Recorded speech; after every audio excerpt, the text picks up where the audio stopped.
Have you just started playing Fortnite Builds and want to know how to get better at it? Most beginner tutorials focus on learning to do 90s or triple edits or other stuff that is way too advanced if you're just starting out. In this video, I'm going to show you the very basics for the builds mode that you need to learn before moving on to more advanced moves. The things that I'll show you in this video are relatively easy to understand and you should be able to master them in a short amount of time, but they're absolutely crucial in order to succeed in Fortnite Builds. If you find any of the tips in this video helpful, make sure to let me know in the comments, as well as to leave a like and subscribe to this channel. I plan on making this a video series that helps beginners to learn the game step by step, instead of immediately throwing them into cold water. So if you don't want to miss anything, you should stick around. Alright, that's enough yapping, let's start with the tutorial.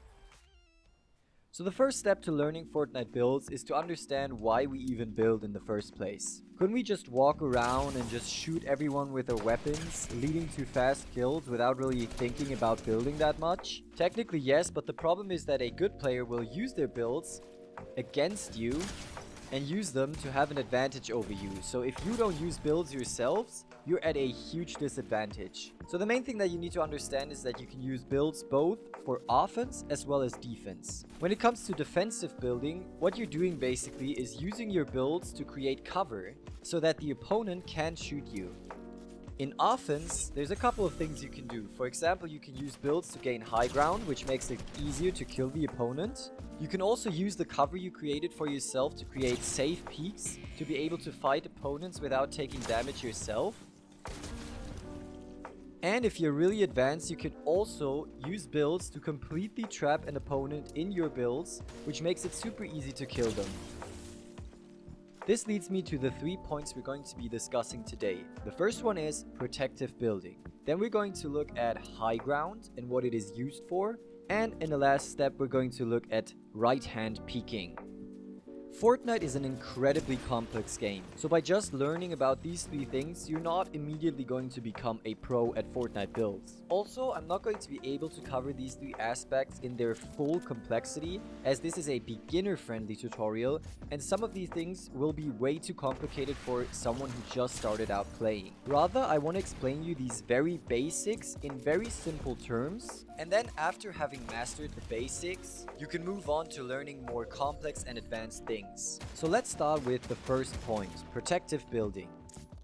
Look at these kills and tell me what the players did wrong. Well, we're playing Fortnite Builds, so build. Do not get lasered all the time. You have to learn protective building. See in this clip how the moment I get shot, I immediately build a wall and a stair facing the enemy. This not only allows me to block off the shots, but also understand where the enemy is, as well as deal counter damage, which ultimately leads to a kill. Whenever you're getting shot at, you should always instantly build at least a wall and maybe a stair to protect yourself. If it still happens that you're super low on health though, you need to go one step further. Build a full box around you and start healing up right away. So let me show you how you do these things. When it comes to just simple cover, the only thing you really need to do is figure out where your enemy is shooting you from, and then build some walls and maybe a stair in front of you in order to protect yourself and to give yourself some angles on the enemy that you are fighting. From this position, as you can see, you can have a lot of options to peek. And you can also use this to gain high ground on opponents. I will show you in a second how you do that. As I just said though, sometimes it's necessary to build a full box. For example, when you're very low on health. The way you do that is actually quite simple. You just take out your wall, surround yourself with them, and then you're going to place both some cones as well as some floors above and below you. This is what a full box looks like. You're completely surrounded by your own builds. The reason a full box is so advantageous is because you're protected from all sides and all angles. Obviously, as soon as someone starts fighting you, they're going to be spraying your builds, which will eventually destroy them. What you can do to still be protected here is just take out the build that they're shooting at and just hold down the placing builds button. So for example, if this guy, as you can see, is shooting my walls, all I have to do is take out the wall as if I want to build a new one, and then just hold the build button. This will lead to the wall never being able to be replaced, or at least not shot through. Another reason why boxes are actually so useful is because you can actually also use them to fight someone. So obviously while you're in the box itself, you're completely protected, but you're also going to have to fight against the opponents that are fighting you. You can't just always play defense. The way you do that is when there's someone in front of your box, you basically just edit it open, and there's a handful of ways you can do that. And then you can take shots at them. And as soon as you're done fighting or taking your shots, you can reset the wall and you'll be safe again. This is what we call box fighting, and it is very complex, so I won't go into detail right here, but at least now you understand why a full box is so useful. So this concludes protective building, but what do you do after you've healed up and you're ready to fight again? Well, basically the one thing that you can do is just get out of the box and start fighting your opponents again. But one thing that is always recommended is taking high ground. The way you can do that is technically by just going out front and then just building some ramps. Like that, you're already going to be above the other players. Or you can also go out of the top of the box by editing the cone like this. And then double editing the top so that you can go out and then build some ramps. And you're going to be in a high ground position again. Obviously, you're not always going to be in a box though. So what do you do if you're just walking around in the open and then you suddenly spot an enemy? There's a bunch of ways to get high ground on that enemy, but the easiest way is to just ramp up. As you can see, I'm just building 3 ramps and I'm already above the enemy and I can shoot them.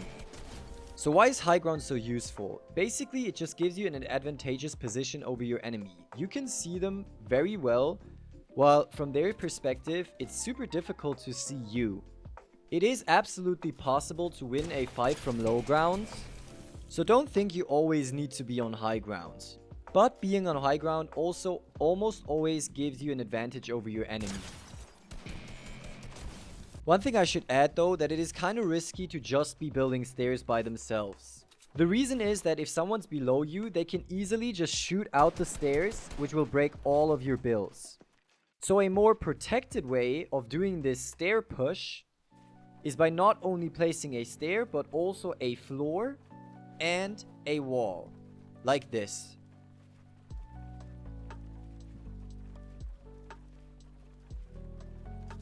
This will take you a time to get used to, so I recommend just going into a creative map and just practicing it by yourself. And what you want to do is just go very slow. So you're going to go piece by piece. So you go, for example, floor, stair, wall.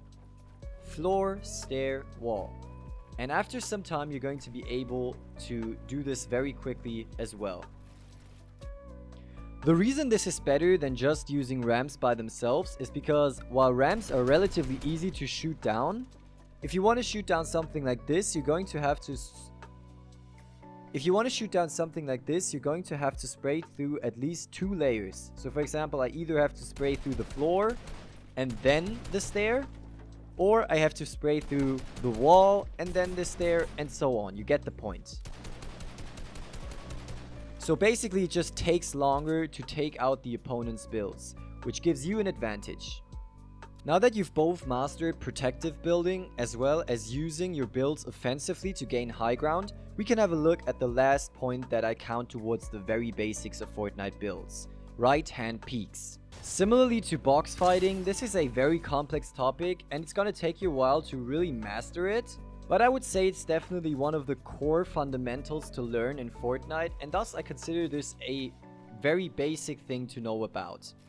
So even though I'm not going to be able to provide a 100% in-depth tutorial on the topic right here, I think that it's important that you at least understand the basic concept of right-hand peeking right from the start so that you can start implementing it right away. So what does right-hand peeking actually mean? As you can see, my crosshair is to the right of my character. You're basically looking over your character's right shoulder. This means is that it is much easier to peek towards your right hand side instead of your left hand side. As you can see, when I want to peek through this window, basically I just have to do a very small movement and I can shoot. But if I want to peek around this wall on the left side right here, I have to walk all the way to the left right here before I can actually see and shoot my opponent. Because of this perspective, it's also possible to see opponents that are behind this wall even though I'm fully covered by the wall. If you think about it, since my character is standing right in front of this wall and technically his eyes are looking straight at this wall, he shouldn't be able to see anything that is behind this wall. So if this were a first-person shooter, I wouldn't be able to see anything but this wall right here.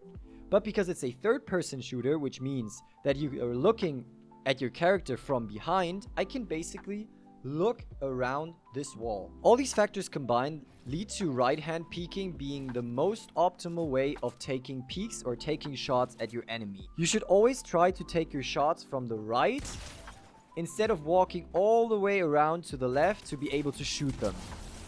You can create right-hand peeks just with your builds alone. For example, if I am standing on this stair right here, I can basically peek around this right side right here, on this ledge right here, to take shots on my opponent. But honestly, the most common and most effective way to take right-hand peeks is by editing your wall. So for example, if we have this opponent right here in front of my wall, what I can do is I can edit a window into the wall and then shoot through that window to kill the opponent. There's a variety of edits that you can use to do right-hand peeks. As you can see, these are just a couple of examples of how to use edits to do right-hand peeks.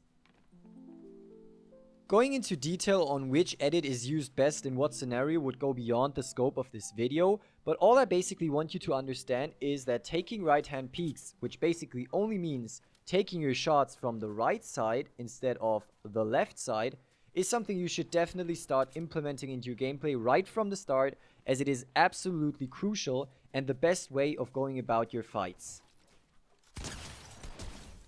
So that wraps it up for today's episode. There are many things you could teach to a beginner Fortnite Builds player, but I think the 3 points I talked about here today could be considered the very basics of playing builds. Once you've understood and mastered these 3 aspects, which honestly shouldn't take you that long, you can move on to learning more advanced or more specific moves like 90s, triple edits, and so on and so forth. If you have questions about anything I said in today's video, be sure to leave a comment and I'll see if I can help you out. If I see that this video gets received well, I will make this a video series, and with every episode I will try to cover more and more things, starting with very basic stuff and then slowly but surely working myself towards things that are more complicated or more advanced. So if you found today's video helpful and enjoyed it, please leave a like, subscribe to the channel, and let me know in the comments what you want to see in the next episode. Also, if you want to see how I play the game and maybe learn something from my gameplays, check out my other videos on the channel. I also live stream from time to time on my TikTok channel, so if you're interested, there's going to be a link in the description. That's it for today, guys. Thanks for watching and see you in the next one.